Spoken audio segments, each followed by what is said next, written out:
ਵਾਹਿਗੁਰੂ ਜੀ ਕਾ ਖਾਲਸਾ ਵਾਹਿਗੁਰੂ ਜੀ ਕੀ ਫਤਿਹ। ਮੈਂ ਤੁਹਾਡੀ ਹੋਸਟ ਪ੍ਰੀਤ ਕੌਰ ਨਿਊਜ਼ ਟੀਵੀ 84 ਦੇ ਨਾਲ ਵੇਜ ਕੁਝ ਸਮਾਂ ਪਹਿਲਾਂ ਸਹਾਰਨਪੁਰ ਵਿੱਚ ਹਿੰਸਕ ਫਸਾਦ ਹੋਏ ਜਿਸ ਵਿੱਚ 3 ਵਿਅਕਤੀ ਮਾਰੇ ਗਏ, 20 ਤੋਂ ਜ਼ਿਆਦਾ ਜ਼ਖਮੀ ਹੋਏ ਅਤੇ ਕਰੋੜਾਂ ਰੁਪਏ ਦੀ ਜਾਇਦਾਦ ਤਬਾਹ ਹੋਈ। ਇਸ ਫਿਰਕੂ ਹਿੰਸਾ ਨੂੰ ਸਿੱਖਾਂ ਅਤੇ ਮੁਸਲਮਾਨਾਂ ਵਿੱਚ ਫਸਾਦ ਦਾ ਨਾਮ ਦਿੱਤਾ ਗਿਆ। ਪੰਥਕ ਧਿਰਾਂ ਵੱਲੋਂ ਉਦੋਂ ਵੀ ਇਸ ਸੰਬੰਧੀ ਸ਼ੱਕ ਦੀ ਸੂਈ ਬੀਜੇਪੀ ਵੱਲ ਕੀਤੀ ਜਾ ਰਹੀ ਸੀ, ਪਰ ਮੀਡੀਆ ਵੱਲੋਂ ਇਸ ਸੰਬੰਧੀ ਕੋਈ ਨਿਰਪੱਖ ਜਾਂਚ ਨਹੀਂ ਕੀਤੀ ਗਈ। ਹੁਣ ਯੂਪੀ ਸਰਕਾਰ ਵੱਲੋਂ ਇਸ ਮਾਮਲੇ ਦੀ ਪੜਤਾਲ ਲਈ ਬਣਾਈ ਗਈ 5 ਮੈਂਬਰੀ ਕਮੇਟੀ ਵੱਲੋਂ ਇਸ ਫਿਰਕੂ ਹਿੰਸਾ ਲਈ ਸਹਾਰਨਪੁਰ ਨਾਲ ਸੰਬੰਧਿਤ ਬੀਜੇਪੀ ਮੈਂਬਰ ਪਾਰਲੀਮੈਂਟ ਨੂੰ ਮੁੱਖ ਤੌਰ ਤੇ ਦੋਸ਼ੀ ਐਲਾਨਿਆ ਹੈ ਅਤੇ ਡਿਸਟ੍ਰਿਕਟ ਐਡਮਿਨਿਸਟ੍ਰੇਸ਼ਨ ਨੂੰ ਵੀ ਇਸ ਦਾ ਜ਼ਿੰਮੇਵਾਰ ਠਹਿਰਾਇਆ ਹੈ। ਵਿਊਅਰਸ, ਅੱਜ ਅਸੀਂ ਇਸ ਮੁੱਦੇ ਸੰਬੰਧੀ ਅਤੇ ਹੋਰ ਵੱਖ-ਵੱਖ ਨੈਸ਼ਨਲ ਇੰਟਰਨੈਸ਼ਨਲ ਪੰਥਕ ਮੁੱਦਿਆਂ ਸੰਬੰਧੀ ਅਸੀਂ 2 ਸ਼ਖਸੀਅਤਾਂ ਨਾਲ ਗੱਲਬਾਤ ਕਰਾਂਗੇ। ਸਭ ਤੋਂ ਪਹਿਲਾਂ ਅਸੀਂ ਗੱਲਬਾਤ ਕਰਦੇ ਹਾਂ ਐਡਵੋਕੇਟ ਜਸਪਾਲ ਸਿੰਘ ਮੰਚਪੁਰ ਜੀ ਨਾਲ, ਜਿਹੜੇ ਕਿ ਇਸ ਵੇਲੇ ਸਾਡੇ ਨਾਲ ਲੁਧਿਆਣੇ ਤੋਂ ਫੋਨ ਲਾਈਨ ਤੇ ਜੁੜ ਚੁੱਕੇ ਨੇ। ਜੀ ਵੀਰ ਜੀ, ਵਾਹਿਗੁਰੂ ਜੀ ਕਾ ਖਾਲਸਾ ਵਾਹਿਗੁਰੂ ਜੀ ਕੀ ਫਤਿਹ। ਵਾਹਿਗੁਰੂ ਜੀ ਕਾ ਖਾਲਸਾ ਵਾਹਿਗੁਰੂ ਜੀ ਕੀ ਫਤਿਹ ਜੀ। ਵੀਰ ਜੀ, ਸਹਾਰਨਪੁਰ ਬਾਰੇ ਗੱਲਬਾਤ ਕਰਨ ਤੋਂ ਪਹਿਲਾਂ ਸਾਡੇ ਵਿਚਾਰ ਜਾਣਨਾ ਚਾਹਾਂਗੇ। ਜਿਸ ਤਰ੍ਹਾਂ ਪੰਜਾਬ ਸਰਕਾਰ ਨੇ ਖਤਰਨਾਕ ਕਾਤਲ ਪਿੰਕੀ ਕੈਦ ਨੂੰ ਉਮਰ ਕੈਦ ਪੂਰੀ ਹੋਣ ਤੋਂ ਪਹਿਲਾਂ ਹੀ ਗੁੱਡ ਕੰਡਕਟ ਦੇ ਹਵਾਲੇ ਨਾਲ ਰਿਲੀਜ਼ ਕਰ ਦਿੱਤਾ ਹੈ, ਜਦੋਂ ਕਿ ਪੰਜਾਬ ਦੀਆਂ ਜੇਲ੍ਹਾਂ ਵਿੱਚ 18 ਸਾਲ ਕੈਦ ਕੱਟ ਚੁੱਕੇ ਉਮਰ ਕੈਦੀਆਂ ਨੂੰ ਰਿਹਾ ਨਹੀਂ ਕੀਤਾ ਜਾ ਰਿਹਾ। ਤੁਸੀਂ ਇਸ ਬਾਰੇ ਕੀ ਕਹਿਣਾ ਚਾਹੋਗੇ? ਦੇਖੋ, ਜਿਹੜਾ ਗੁਰਮੀਤ ਸਿੰਘ ਉਰਫ ਪਿੰਕੀ ਕੈਦ ਦੇ ਤੌਰ ਤੇ ਜਾਣਿਆ ਜਾਂਦਾ, ਇਹ ਪਹਿਲਾਂ ਪੁਲਿਸ ਦੇ ਲਈ ਇੱਕ ਕੈਦ ਦੇ ਤੌਰ ਦੇ ਉੱਤੇ ਯਾਨੀ ਕਿ ਸਿੱਖ ਖਾੜਕੂਆਂ ਨੂੰ ਮਰਵਾਉਣ ਦੇ ਲਈ ਜਾਂ ਉਹਨਾਂ ਦਾ ਭੇਦ ਜਾਣ ਕੇ ਉਹਨਾਂ ਦੇ ਭੇਦ ਸਰਕਾਰ ਪੁਲਿਸ ਨੂੰ ਦੇ ਕੇ ਉਹਨਾਂ ਨੂੰ ਫੜਾਉਣ ਦੇ ਕੰਮ 'ਚ ਸੀ। ਫਿਰ ਬਾਅਦ ਦੇ ਵਿੱਚ ਇਹਨੂੰ ਡੈਜ਼ੀਗਨੇਟਡ ਜਿਹੜਾ ਪੁਲਿਸ ਅਫਸਰ ਭਰਤੀ ਕਰ ਲਿਆ ਗਿਆ। ਫਿਰ ਮੁੜ ਇੰਸਪੈਕਟਰ ਦੇ ਅਹੁਦੇ ਤੱਕ ਪਹੁੰਚਿਆ। ਸਰਹੰਦ CIA ਸਟਾਫ ਦੇ ਵਿੱਚ ਜ਼ਿਆਦਾ ਸਮਾਂ ਇਹਦੀ ਡਿਊਟੀ ਰਹੀ। ਤੇ ਬਹੁਤ ਸਾਰੇ ਯਾਨੀ ਕਿ ਮੇਨ ਖਾੜਕੂਆਂ ਨੂੰ ਫੜਾਉਣ ਜਾਂ ਉਹਨਾਂ ਦਾ ਹਥਿਆਰ ਫੜਾਉਣ ਜਾਂ ਉਹਨਾਂ ਨੂੰ ਤਸ਼ੱਦਦ ਕਰਾਉਣ ਦੇ ਵਿੱਚ ਇਹਦਾ ਬਹੁਤ ਯੋਗਦਾਨ ਰਿਹਾ, ਪਰ ਇਹਦੇ ਖਿਲਾਫ ਕੋਈ ਵੀ ਕੇਸ ਜਿਹੜਾ ਦਰਜ ਨਹੀਂ ਹੋ ਸਕਿਆ।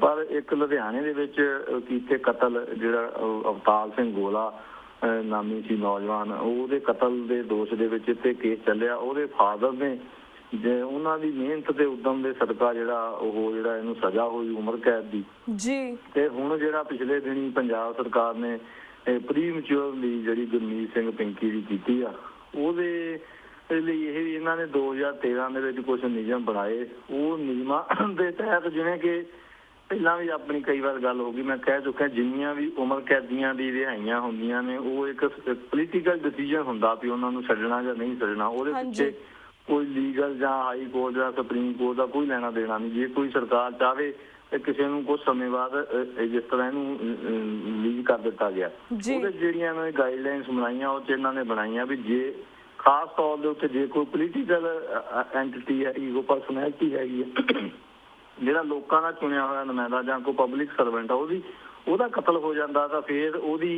ਉਹਦੇ ਕਾਤਲ ਦੀ ਜਿਹੜੀ ਰਿਲੀਜ਼ ਵਾਸਤੇ 18 ਤੋਂ 20 ਸਾਲ ਬਾਅਦ ਵਿਚਾਰਿਆ ਜਾਵੇਗਾ ਪ੍ਰੀ ਮੈਚੁਰਲੀ। ਜਿਹੜੇ ਆਮ ਕਤਲ ਨੇ, ਆਮ ਬੰਦਾ ਕੋਈ ਮਰਿਆ, ਉਹਦੇ 'ਚ 10 ਸਾਲ ਬਾਅਦ ਜਿਹੜਾ ਉਹਦਾ ਰਿਲੀਜ਼ ਦਾ ਜਿਹੜਾ ਨਕਸ਼ਾ ਤੋੜਨਾ ਕਹਿੰਦੇ ਉਹਨੂੰ ਤੋੜਿਆ ਜਾ ਸਕਦਾ। ਇਹਦਾ ਜਿਹੜਾ ਨਕਸ਼ਾ ਇਹਨੇ 9.5 ਸਾਲ ਕੁੱਲ ਜਿਹੜੀ ਕੈਦ ਕੱਟੀ ਇਹਨੇ, ਪਹਿਲਾਂ ਹਵਾਲਾਤ ਦੇ ਬਾਅਦ ਦੇ ਵਿੱਚ ਕੈਦ, ਤੇ 15 ਸਾਲ ਇਹਦੀ ਕੁੱਲ ਐਕਚੁਅਲ ਹੋ ਗਈ ਜਿਹੜੀਆਂ ਰਿਮਿਸ਼ਨ ਤੇ ਛੁੱਟੀਆਂ ਪਾ ਕੇ ਜਿਹੜੀ ਕਹਿ ਸਕਦੇ ਹਾਂ। ਸੋ ਉਹਨਾਂ ਨੇ ਇਹਨੂੰ ਇੰਨੀ ਕੁ ਰਿਲੈਕਸੇਸ਼ਨ ਪਹਿਲਾਂ ਹੀ ਦਿੱਤੀ ਹੋਈ ਸੀ।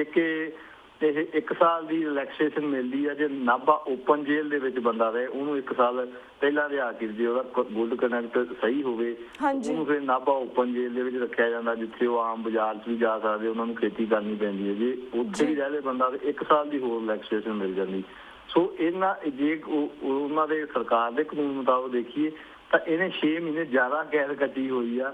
9 ਸਾਲ ਬਾਅਦ ਇਹਦਾ ਨਕਸ਼ਾ ਚੱਲਣਾ, ਆਮ 10 ਚੱਲਣਾ ਸੀ, ਨਾਭਾ ਓਪਨ ਜੇਲ੍ਹ 'ਚ ਰਹਿ ਕਰਕੇ 9 ਸਾਲ ਬਾਅਦ ਚੱਲਣਾ ਸੀ। ਤੇ ਕੱਲ੍ਹ ਨੂੰ ਜੇ ਪੰਥਕ ਧਿਰਾਂ ਹਾਈ ਕੋਰਟ ਸੁਪਰੀਮ ਕੋਰਟ 'ਚ ਕਹਿਣਗੇ ਤਾਂ ਸਰਕਾਰ ਉੱਥੇ ਕਹੂਗੀ ਦੇਖੋ ਜੀ ਇਹਨੇ ਤਾਂ 6 ਮਹੀਨੇ ਵੱਧ ਦੀ ਜਿਹੜੀ ਆਲਰੇਡੀ ਕੈਦ ਕੱਟੀ ਹੋਈ ਆ ਰੂਲ ਮੁਤਾਬਕ, ਕਿਉਂਕਿ ਜਿਹੜੇ ਰੂਲ ਆ ਉਹ ਸਰਕਾਰ ਦੇ ਬਣਾਏ ਹੋਏ ਨੇ। ਉਹਨਾਂ ਨੇ ਕਿਵੇਂ ਕਿਸੇ ਨੂੰ ਛੱਡਣਾ ਤੇ ਉਹਨਾਂ ਨੇ ਆਪਣੇ ਬੰਦਿਆਂ ਨੂੰ ਜਿਹੜੇ ਹੈਗੇ ਆ ਉਹਨਾਂ ਨੂੰ ਛਡਾ ਲੈਣਾ ਹੈਗਾ। ਜਿਵੇਂ ਜਸਵੰਤ ਸਿੰਘ ਖਾਲੜੇ ਵਾਲੇ ਵੀ ਜਿਹੜੇ ਉਹਨਾਂ ਨੂੰ ਉਮਰ ਕੈਦ ਹੋਈ ਤੇ ਉਹ ਵੀ ਛੁੱਟੀ ਦੇ ਉੱਤੇ ਆਉਂਦੇ ਨੇ, ਆਮ ਤੁਰੇ ਫਿਰਦੇ ਦੇਖੇ ਜਾ ਸਕਦੇ ਨੇ ਉਹ। ਤੇ ਇਸ ਤਰ੍ਹਾਂ ਜਿੱਥੇ ਤਾਂ ਗੱਲ ਆ ਜਾਂਦੀ ਹੈ ਸਿੱਖ ਸੰਘਰਸ਼ ਨਾਲ ਸੰਬੰਧਿਤ ਬੰਦਿਆਂ ਨੂੰ, ਉਹਨਾਂ ਦੀ 20 ਸਾਲ ਵੀ ਹੋ ਗਏ, ਜਿਵੇਂ ਭਾਈ ਲਾਲ ਸਿੰਘ ਦੀ ਹੁਣ 25 ਛੁੱਟੀਆਂ ਵੀ ਕੱਟ ਲਈਆਂ। ਜੇ ਗੁੱਡ ਕੰਡਕਟ ਦੇਖੀਏ, ਲਾਲ ਸਿੰਘ ਦਾ ਵੀ ਗੁੱਡ ਕੰਡਕਟ ਹੈਗਾ, ਫਿਰ ਉਹਨੂੰ ਕਿਉਂ ਨਹੀਂ ਛੱਡਿਆ ਜਾ ਰਿਹਾ? ਜਾਂ ਪੰਜਾਬ ਦੇ ਜਾਂ ਤਿਹਾੜ ਜੇਲ੍ਹ ਦੇ ਵਿੱਚ ਬੈਠੇ ਭਾਈ ਦਇਆ ਸਿੰਘ ਲਾਹੌਰੀਆ ਜਾਂ ਬਲੈਲ ਜੇਲ੍ਹ ਦੇ ਵਿੱਚ ਬੈਠੇ ਆਪਣੇ ਬੇਅੰਤਕਾਰ ਲਖਵਿੰਦਰ ਸਿੰਘ, ਸ਼ਮਸ਼ੇਰ ਸਿੰਘ ਹੁਣੀ ਉਹਨਾਂ ਦੀ ਰਿਹਾਈ, ਜਾਂ ਨਾਭਾ ਜੇਲ੍ਹ 'ਚ ਬੈਠੇ ਦਿਲਬਾਗ ਸਿੰਘ ਸਵਰਨ ਸਿੰਘ ਦੀ ਜਿਹੜੀ ਆ, ਜਾਂ ਅੰਮ੍ਰਿਤਸਰ ਜੇਲ੍ਹ 'ਚ ਬੈਠੇ ਬਾਲ ਸਿੰਘ ਤੇ ਹਰਦੀਪ ਸਿੰਘ, ਲੁਧਿਆਣਾ ਜੇਲ੍ਹ 'ਚ ਬੈਠੇ ਜਸਵਿੰਦਰ ਸਿੰਘ, ਸਵੇਗ ਸਿੰਘ, ਇਹਨਾਂ ਦੀਆਂ ਰਿਹਾਈਆਂ ਵੀ ਜਿਹੜੀਆਂ 15 ਸਾਲ ਤੋਂ ਉੱਤੇ ਇਹਨਾਂ ਦੀ ਐਕਚੁਅਲ ਜਿਹੜੀ ਆ ਉਹ ਹੋ ਚੁੱਕੀ ਹੈ। ਇਹਨਾਂ ਨੂੰ ਵੀ ਰਿਹਾ ਕਰਨਾ ਬਣਦਾ, ਪਰ ਕਿਉਂਕਿ ਇਹ ਪੋਲੀਟੀਕਲ ਡਿਸੀਜਨ ਆ, ਇਹ ਸਰਕਾਰ ਤੈਅ ਕਰੂਗੀ, ਸਿਆਸੀ ਪਾਰਟੀਆਂ ਤੈਅ ਕਰਨਗੀਆਂ। ਹੁਣ ਹੋਰ ਇਹਨਾਂ ਨੇ ਇੱਕ ਕਰ ਦਿੱਤਾ, ਜਿਹੜੀ ਇਹ ਕੋਈ ਸੁਪਰੀਮ ਕੋਰਟ ਦੇ ਕੌਂਸਟੀਟਿਊਸ਼ਨ ਬੈਂਚ ਨੇ ਪਿਛਲੇ ਦਿਨ ਇਹ ਫੈਸਲਾ ਲਿਆ ਵੀ ਜਿਹੜੀ ਵੀ ਕੋਈ ਸੈਂਟਰਲ ਏਜੰਸੀ CBI ਜਾਂ ਨੈਸ਼ਨਲ ਇਨਵੈਸਟੀਗੇਸ਼ਨ ਏਜੰਸੀ NIA ਜਾਂ ਹੋਰ ਕੋਈ ਸੈਂਟਰਲ ਏਜੰਸੀ ਜੇ ਕੋਈ ਕੇਸ ਟ੍ਰਾਇਲ ਉਹਦੀ ਅਦਾਲਤ ਦੇ ਵਿੱਚ ਚੱਲਦਾ, CBI ਸਪੈਸ਼ਲ ਕੋਰਟ ਜਾਂ NIA ਸਪੈਸ਼ਲ ਕੋਰਟ ਦੇ ਵਿੱਚ, ਤਾਂ ਫਿਰ ਉਹਦੀ ਬੰਦੇ ਦੀ ਰਿਲੀਜ਼ ਆ ਜਿਹੜੀ ਉਮਰ ਕੈਦੀ ਦੀ, ਉਹ central government central home ministry ਜਿਹੜੀ ਆ ਤੈਅ ਕਰੂਗੀ। ਜਿਵੇਂ ਕਹਿ ਸਕਦੇ ਬੇਅੰਤ ਕਤਲकांड ਦੇ ਜਿਵੇਂ ਦੋਸ਼ੀ ਨੇ ਉਹਨਾਂ ਦੀ ਸੈਂਟਰਲ ਗੌਰਮੈਂਟ ਨੇ ਹੁਣ ਤੈਅ ਕਰਨੀ ਆ। ਲਾਲ ਸਿੰਘ ਦੀ CBI ਦਾ ਕੇਸ ਉਹ ਸੈਂਟਰਲ ਗੌਰਮੈਂਟ ਤੈਅ ਕਰੂਗੀ। ਅਜੀਬ ਕਤਲकांड ਦੇ ਜਿਹੜੀ ਉਹ CBI ਦਾ ਕੇਸ ਸੀ ਉਹ ਸੈਂਟਰਲ ਗੌਰਮੈਂਟ ਜਿਹੜੀ ਤੈਅ ਕਰੂਗੀ। ਸੋ ਉਹਨਾਂ ਨੇ ਸਰਕਾਰ ਨੇ ਇੱਕ ਤਾਂ ਸੈਂਟਰਲਾਈਜ਼ ਕਰ ਲਿਆ ਆਪਣੇ ਕੋਲ ਰਿਲੀਜ਼ ਦਾ, ਜਿਹੜੇ ਸਪੈਸ਼ਲ ਘੱਟ ਗਿਣਤੀਆਂ ਜਾਂ ਸੰਘਰਸ਼ ਵਾਲੇ ਲੋਕ ਨੇ ਉਹਨਾਂ ਦੀ ਉਹ ਕਰ ਲਈ। ਜਿਹੜੇ ਇਹਨਾਂ ਦੇ ਆਪਣੇ ਬੰਦੇ ਨੇ ਉਹਨਾਂ ਨੂੰ ਆਪਣੇ ਸਟੇਟ ਦੀਆਂ ਏਜੰਸੀਆਂ ਨੇ ਕੀਤਾ, ਉਹ ਆਪਣੇ ਰੂਲ ਮੁਤਾਬਕ ਉਹ ਯਾਨੀ ਜਸਟੀਫਿਕੇਸ਼ਨ ਉਹਨਾਂ ਨੇ ਜ਼ਰੂਰ ਕਾਗਜ਼ਾਂ ਦੇ ਵਿੱਚ ਕਰ ਦਿੱਤੀ ਹੋਣੀ ਆ ਵੀ ਗੁਰਮੀਤ ਸਿੰਘ ਪਿੰਕੀ ਨੂੰ ਇਹਨਾਂ ਕਾਰਨਾਂ ਕਰਕੇ ਜਿਹੜਾ ਛੱਡਿਆ ਗਿਆ ਤੇ ਫਲਾਨਿਆਂ ਨੂੰ ਇਹਨਾਂ ਕਰਕੇ ਨਹੀਂ ਛੱਡਿਆ ਗਿਆ। ਆਮ ਜਿਹੜੀ ਫਾਰਮੈਲਿਟੀ ਕੀਤੀ ਜਾਂਦੀ ਉਹ 'ਚ ਲਿਖ ਦਿੱਤਾ ਜਾਂਦਾ ਵੀ ਇਹਦੇ ਆਉਣ ਦੇ ਨਾਲ ਸਮਾਜ 'ਚ ਸ਼ਾਂਤੀ ਨੂੰ ਖਤਰਾ ਹੋ ਜਾਊਗਾ, ਇਹਦੇ ਆਉਣ ਦੇ ਨਾਲ ਸਮਾਜ 'ਚ ਸ਼ਾਂਤੀ ਨੂੰ ਕੋਈ ਖਤਰਾ ਨਹੀਂ ਹੋਊਗਾ। ਸੋ ਇਹ ਦੋਹਰੇ ਮਾਪਦੰਡ ਅਸੀਂ ਸਦਾ ਤੋਂ ਇਹ ਗੱਲ ਕਰਦੇ ਰਹੇ ਵੀ ਜਿਹੜੇ ਸਰਕਾਰ ਦੇ ਦੋਹਰੇ ਮਾਪਦੰਡਾਂ ਦਾ ਸ਼ਿਕਾਰ ਜਿਹੜਾ ਆਮ ਤੌਰ ਤੇ ਸਿੱਖਾਂ ਨੂੰ ਉਹਦਾ ਨੁਕਸਾਨ ਹੁੰਦਾ, ਸਿੱਖ ਵਿਰੋਧੀਆਂ ਨੂੰ ਹਮੇਸ਼ਾ ਉਹਦਾ ਬੈਨੀਫਿਟ ਦਿੱਤਾ ਜਾਂਦਾ। ਜੀ ਬਿਲਕੁਲ। ਤੇ ਵੀਰ ਜੀ ਹੁਣ ਅਸੀਂ ਬਾਕੀ ਮੁੱਦੇ ਵੱਲ ਵੀ ਨਹੀਂ, ਜਿਸ ਤਰ੍ਹਾਂ ਸਹਾਰਨਪੁਰ ਦੇ ਬਾਰੇ ਸਾਨੂੰ ਪਹਿਲਾਂ ਵੀ ਤੁਹਾਡੇ ਪੁਆਇੰਟ ਆਫ ਵਿਊ ਜਾਣ ਚੁੱਕੇ ਹਾਂ, ਪਰ ਜਿਸ ਤਰ੍ਹਾਂ ਹੁਣ UP ਸਰਕਾਰ ਦੇ ਸਹਾਰਨਪੁਰ ਦੰਗਿਆਂ ਸੰਬੰਧੀ ਜਿਹੜੀ ਨਵੀਂ ਜਾਂਚ ਰਿਪੋਰਟ ਆਈ ਹੈ, ਤੁਸੀਂ ਇਸ ਬਾਰੇ ਕੀ ਵਿਚਾਰ ਰੱਖਦੇ ਹੋ? ਦੇਖੋ, ਇਹ ਕੋਈ ਨਵੀਂ ਗੱਲ ਨਹੀਂ ਹੈਗੀ ਵੀ BJP ਨੇ ਦੰਗੇ ਕਰਵਾਏ। ਜੇ ਕੋਈ ਕਿਸੇ ਨੇ ਹੂ ਕਿਲਡ ਕਰਕੇ ਇੱਕ ਬੁੱਕ ਹੈਗੀ ਆ, SM Mushrif IG Maharashtra police cadre ਦਾ ਸੀ ਮੁਸ਼ਰਿਫ, ਉਹਨੇ ਲਿਖੀ ਹੋਈ ਆ। ਉਹਨੇ ਲਿਖਿਆ ਹੋਇਆ ਵੀ RSS ਦਾ ਜਿਹੜਾ ਮੁੱਢ ਕਦੀਮ ਤੋਂ, ਹੁਣ ਤੋਂ ਨਹੀਂ, ਜਦੋਂ ਦੀ ਇਹਦੀ ਹੋਂਦ ਵਿੱਚ ਆਈ 20ਵੀਂ ਸਦੀ ਤੋਂ, ਉਦੋਂ ਤੋਂ ਹੀ ਦੰਗੇ ਜਿਹੜੇ ਇਹਨਾਂ ਦੀ ਮੇਨ ਪਾਲਿਸੀ ਰਹੀ ਆ ਵੀ ਇਹਨਾਂ ਨੇ ਦੰਗੇ ਕਰਵਾ ਕੇ ਦੋ ਫਿਰਕਿਆਂ ਦੇ ਵਿੱਚ, ਤੇ ਜਾਂ ਇਹਨਾਂ ਦੇ ਪਿਛਲੇ ਸਮੇਂ ਪੰਜਾਬ ਦੇ ਵਿੱਚ ਵੀ ਇਹ ਰਹੀ ਆ ਵੀ ਮੰਦਰਾਂ ਦੇ ਵਿੱਚ ਜਿਹੜੀਆਂ ਗਊ ਦੀਆਂ ਪੂਛਾਂ ਕਿਉਂ ਸਿੱਟਣ ਵਾਲੇ ਸੀ ਤੇ ਮਸਜਿਦਾਂ ਦੇ ਵਿੱਚ ਸੂਰਾਂ ਦੇ ਸਿਰ ਕਿਹਨੇ ਸਿੱਟੇ ਸੀ ਅੰਮ੍ਰਿਤਸਰ 'ਚ।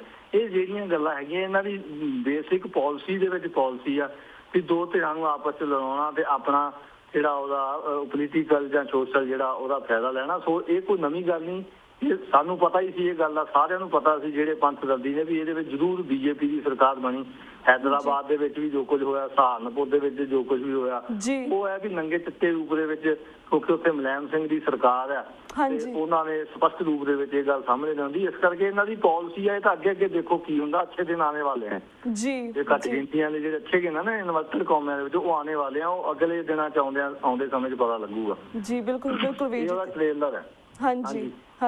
ਤੇ ਵੀਰ ਜੀ, ਜਿਸ ਤਰ੍ਹਾਂ ਭਾਰਤ ਤੇ ਪਾਕਿਸਤਾਨ ਦੇ ਵਿਦੇਸ਼ ਸਕੱਤਰਾਂ ਵਿਚਕਾਰ ਇਸਲਾਮਾਬਾਦ ਵਿੱਚ ਹੋਣ ਵਾਲੀ ਗੱਲਬਾਤ ਨੂੰ ਭਾਰਤ ਵੱਲੋਂ ਰੱਦ ਕਰ ਦਿੱਤਾ ਗਿਆ ਹੈ, ਇਸ ਦੇ ਹੁਣ ਕੀ ਪ੍ਰਭਾਵ ਹੋਣਗੇ?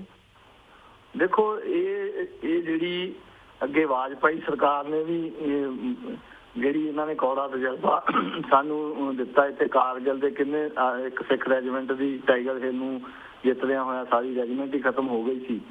ਤੇ ਸੋ ਇਹਨਾਂ ਦੀ ਜਿਹੜੀ ਗੱਲਬਾਤ ਦਾ ਮੁੱਦਾ ਹੈਗਾ, ਪੰਜਾਬ ਦੇ ਲੋਕਾਂ ਨੇ ਖਾਸ ਤੌਰ ਤੇ ਸਿੱਖਾਂ ਨੇ ਹਮੇਸ਼ਾ ਚਾਹਿਆ ਵੀ ਦੋਨਾਂ ਪੰਜਾਬਾਂ ਦੇ ਵਿੱਚ ਬਾਣਾ ਦੇ ਵਪਾਰ ਵਧੇ, ਕੋਈ ਇਕਨੋਮਿਕਲੀ ਫਾਇਦਾ ਹੋਵੇ। ਪਰ ਯਾਨੀ ਕਿ ਸਿੱਖ ਨੂੰ ਤੇ ਪੰਜਾਬ ਦੇ ਲੋਕਾਂ ਨੂੰ ਵੱਧਦੇ ਫੁੱਲੇ ਜਿਹੜੀ ਸੈਂਟਰ ਦੀ ਜਿਹੜੀ ਏਜੰਸੀ ਨੇ ਨਾ ਤਾਂ ਉਹ ਦੇਖਣਾ ਚਾਹੁੰਦੀਆਂ ਨੇ, ਨਾ ਖਾਸ ਤੌਰ ਤੇ RSS ਦੀ ਇਹ ਪਾਲਿਸੀ ਹੈਗੀ ਵੀ ਸਿੱਖ ਵਧਣ ਫੁੱਲਣ, ਤੇ ਨਾ ਇਸ ਖਿੱਤੇ ਨੂੰ ਇੱਕ ਵਪਾਰਕ ਜਿਹੜੀ ਹੱਬ ਬਣ ਦੇਣਾ ਚਾਹੁੰਦੇ ਨੇ। ਇਸ ਕਰਕੇ ਇਹਨਾਂ ਨੇ ਜਾਣਬੁੱਝ ਕੇ, ਕਿਉਂਕਿ ਕੋਈ ਵੀ ਮਸਲਾ ਆ ਭਾਵੇਂ ਕਿੰਨਾ ਚਿਰ 10 ਸਾਲ ਵੀ ਕੋਈ ਜੰਗ ਲੱਗੀ ਰਹੇ, ਉਹਦਾ ਜਿਹੜਾ ਹੱਲ ਆ ਮੁੜ ਕੇ ਜਿਹੜਾ ਟੇਬਲ ਤੇ ਬਹਿ ਕੇ ਹੀ ਹੋਣਾ, ਉਹਦੇ ਮੁਤਾਬਕ ਹੀ ਜਿਹੜਾ ਟੇਬਲ ਤੇ ਹੀ ਫੈਸਲਾ ਹੋਣਾ। ਜਿਹੜਾ ਜੰਗ ਦੇ ਮੈਦਾਨ ਦੇ ਵਿੱਚ ਹੁੰਦਾ ਉਹਦਾ ਐਂਡ ਵੀ ਟੇਬਲ ਹੀ ਜਿਹੜਾ ਹੁੰਦਾ। ਸੋ ਇਹਨਾਂ ਨੇ ਇਹ ਗੱਲਬਾਤ ਤੋੜ ਕੇ ਇਹ ਸੰਦੇਸ਼ ਦਿੱਤਾ ਵੀ ਅਸੀਂ ਜਿਹੜੀ ਆ ਉਹ ਸਖਾਵੇਂ ਰਿਸ਼ਤੇ ਨਹੀਂ ਰੱਖਣਾ ਚਾਹੁੰਦੇ। ਤੇ ਇਹ ਹੋਵੇ ਨਾ ਹੋਵੇ, ਇਹ ਕਸ਼ਮੀਰ ਨੂੰ ਤੇ ਪੰਜਾਬ ਨੂੰ ਜੰਗ ਦਾ ਮੈਦਾਨ ਬਣਾ ਕੇ ਇੱਥੋਂ ਦੇ ਜਿਹੜੇ ਸੰਘਰਸ਼ਸ਼ੀਲ ਲੋਕ ਨੇ, ਜਿਹੜੇ ਬਹਾਦਰ ਲੋਕ ਨੇ, ਉਹਨਾਂ ਦਾ ਘਾਣ ਕਰਾਉਣ ਦਾ ਜਿਹੜਾ ਹੋ ਸਕਦਾ ਇਹਨਾਂ ਦੇ ਮਨ ਦੇ ਵਿੱਚ ਪਾਲਿਸੀ ਹੋਵੇ। ਮੈਂ ਬਹੁਤਾ ਡੂੰਘਾ ਇਹਦੇ ਤੇ ਕਮੈਂਟ ਨਹੀਂ ਕਰ ਸਕਦਾ, ਪਰ ਇੰਟਰਨੈਸ਼ਨਲ ਨੇ ਜਿਹੜੇ ਸੰਬੰਧਾਂ ਨੂੰ ਜਾਣਨ ਵਾਲੇ ਲੋਕ ਨੇ, ਇੰਟਰਨੈਸ਼ਨਲ ਪੋਲਿਟਿਕਸ ਨੂੰ ਸਮਝਦੇ, ਉਹ ਜਾਣਦੇ ਨੇ ਵੀ ਗੱਲਬਾਤ ਨੂੰ ਕਿਸੇ ਨੂੰ ਤੋੜਨ ਤੋਂ ਬਾਅਦ ਅਗਲਾ ਸਟੈਪ ਜਿਹੜਾ ਹੁੰਦਾ ਉਹ ਲੜਾਈ ਦਾ ਹੀ ਹੁੰਦਾ। ਸੋ ਇਹ ਇੱਧਰਲੇ ਪਾਸੇ ਨੂੰ ਦਬਾ ਰਹੇ ਨੇ, ਚਾਈਨਾ ਉੱਧਰਲੇ ਪਾਸਿਓਂ ਇਲਾਕਾ ਘੇਰਿਆ, ਉਧਰ ਕੋਈ ਵੀ ਜਿਹੜਾ ਉਹ ਮੂੰਹ ਨਹੀਂ ਕਰਦਾ, ਉਹ ਇੱਧਰ ਜਿਹੜੀਆਂ ਬੜਕਾ ਮਾਰ ਰਹੇ ਨੇ। ਚਾਈਨਾ ਨੇ ਜਿੱਦਾਂ ਕਸ਼ਮੀਰ ਤੋਂ ਵੱਧ ਦਾ ਏਰੀਆ ਜਿਹੜਾ ਆਲਰੇਡੀ ਚਾਈਨਾ ਨੇ ਕਵਰ ਕੀਤਾ ਹੋਇਆ, ਉਧਰ ਵੱਲ ਨੂੰ ਇਹ ਨਹੀਂ ਵਧਦੇ ਕਿਉਂਕਿ ਉਹ ਤਕੜੇ ਤੋਂ ਹਰ ਕੋਈ ਡਰਦਾ, ਮਾਲੇ ਦੇ ਉੱਤੇ ਰੋਹ ਪਾਉਂਦਾ। ਹੁਣ ਜਿਹੜਾ ਸਮਾਂ ਹੈਗਾ, ਬਹੁਤ ਨੁਕਸਾਨ ਜਿਹੜਾ ਉਹ ਸਿੱਖਾਂ ਦਾ ਤੇ ਕਸ਼ਮੀਰੀਆਂ ਦਾ ਹੋਏਗਾ ਜੇ ਯਾਨੀ ਕਿ ਇਹਨਾਂ ਨੇ ਕੋਈ ਗਲਤ ਕਦਮ ਉਠਾਇਆ। ਜੀ ਬਿਲਕੁਲ ਬਿਲਕੁਲ ਵੀਰ ਜੀ। ਤੇ ਵੀਰ ਜੀ, ਇਹ ਤਾਂ 3 ਮੁੱਦੇ ਸਾਹਮਣੇ ਸਾਡੇ ਨਵੇਂ ਆਏ ਨੇ, ਪਰ ਜਿਸ ਤਰ੍ਹਾਂ ਪਿਛਲੀ ਵਾਰ ਵੀ ਤੁਹਾਨੂੰ ਅਸੀਂ ਗੱਲ ਕੀਤੀ ਸੀ ਕਿ ਜਿਸ ਤਰ੍ਹਾਂ RSS ਦੇ ਮੁਖੀ ਮੋਹਨ ਭਾਗਵਤ ਨੇ ਕਿਹਾ ਸੀ ਕਿ ਸਿੱਖ, ਬੋਧੀ, ਜੈਨੀ ਜਿਹੜੇ ਸਾਰੇ ਨੇ ਹਿੰਦੂਆਂ ਦਾ ਅੰਗ ਨੇ, ਪਰ ਉਸਨੇ ਇਹ ਗੱਲ ਫਿਰ ਤੋਂ ਦੁਹਰਾਈ ਹੈ। ਤੁਸੀਂ ਇਸ ਬਾਰੇ 1 ਮਿੰਟ ਦੇ ਵਿੱਚ ਕੀ ਕਹਿਣਾ ਚਾਹੋਗੇ ਜਵਾਬ ਦੇ ਵਿੱਚ? ਦੇਖੋ ਜੀ, ਉਹਨਾਂ ਦੀ ਸਰਕਾਰ ਆਈ ਆ, ਉਹਨਾਂ ਦਾ ਗੁਰਬਾਣੀ ਕਹਿੰਦੀ ਜਿਸकी ਸਰਕਾਰ ਤਿਸੀ ਦਾ ਸਭ ਕੋਈ। ਉਹ ਆਪ ਬਹੁਤ ਕਮਜ਼ੋਰ ਆ, ਕਾਇਰ ਆ। ਉਹਨਾਂ ਨੂੰ ਲੱਗਦਾ ਵੀ ਜੇ ਅਸੀਂ ਸਿੱਖਾਂ ਨੂੰ ਹਿੰਦੂਆਂ 'ਚ ਕਹਿ ਦਈਏ ਤੇ ਸਾਡੇ ਵੀ ਬਹਾਦਰੀ ਦੇ ਜਿਹੜੇ ਕੁਝ ਗੁਣ ਆ ਜਾਣਗੇ। ਕਾਇਰ ਲੋਕ ਹਮੇਸ਼ਾ ਬਹਾਦਰ ਲੋਕਾਂ ਦੀ ਆੜ ਲੈ ਕੇ ਆਪਣਾ ਬਚਾਅ ਕਰਦੇ ਹੁੰਦੇ ਆ। ਸੋ ਉਹਨਾਂ ਦੀ ਇਹ ਬਿਲਤੀ ਆ, ਉਹਨਾਂ ਨੇ ਇਹ ਗੱਲ ਕਹਿਣੀ ਆ, ਸਾਨੂੰ ਰਿਐਕਸ਼ਨਾਂ ਦੇ ਵਿੱਚ ਪੈ ਕੇ ਆਪਣਾ ਜਿਹੜਾ ਐਕਸ਼ਨ ਪਲਾਨ ਪ੍ਰੋਗਰਾਮ ਆ ਜਿਹੜਾ ਉਹ ਲਿਖਣਾ ਚਾਹੀਦਾ। ਅਸੀਂ ਕਹੀਏ ਵੀ ਉਹਨੇ ਆਹ ਕਰਤਾ, ਅਸੀਂ ਉਹਦੇ ਵਿਰੋਧ ਦੇ ਵਿੱਚ ਆਹ ਕਰੀਏ, ਫਲਾਣੇ ਨੇ ਆਹ ਕਰਤਾ, ਇਹ ਤਾਂ ਸਰਕਾਰ ਦੀਆਂ ਪਾਲਿਸੀਆਂ ਨੇ, ਕਦੀ ਭਨਿਆਰਿਆਂ ਦਾ, ਕਦੀ ਸਲਸੇ ਵਾਲਾ ਖੜਾ ਕਰਤਾ, ਸਿੱਖ ਉਹਦੇ ਮਗਰ ਪੈ ਜਾਂਦੇ ਆ।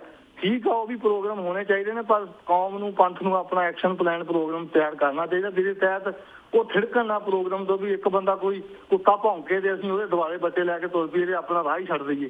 ਸਾਡਾ ਜਿਹੜਾ ਆਪਣਾ ਰਾਹ ਹੈ ਉਹਦੇ ਤੇ ਚੱਲਣਾ ਬਹੁਤ ਜ਼ਰੂਰੀ ਹੈ। ਜੀ ਬਿਲਕੁਲ ਬਿਲਕੁਲ ਵੀਰ ਜੀ, ਥੈਂਕ ਯੂ ਸੋ ਮਚ ਕਿ ਤੁਸੀਂ ਆਪਣੇ ਵਿਚਾਰ ਸਾਡੇ ਦਰਸ਼ਕਾਂ ਨਾਲ ਸਾਂਝੇ ਕੀਤੇ। ਵਕਤ ਹੋ ਗਿਆ ਤੁਹਾਡੇ ਕੋਲ ਇਜਾਜ਼ਤ ਲੈਣ ਦਾ ਵੀਰ ਜੀ। ਵਾਹਿਗੁਰੂ ਜੀ ਕਾ ਖਾਲਸਾ, ਵਾਹਿਗੁਰੂ ਜੀ ਕੀ ਫਤਿਹ। Viewers, वक्त हो गया एक छोटे से ब्रेक था। Keep watching News TV 84. We'll be right back after a short break.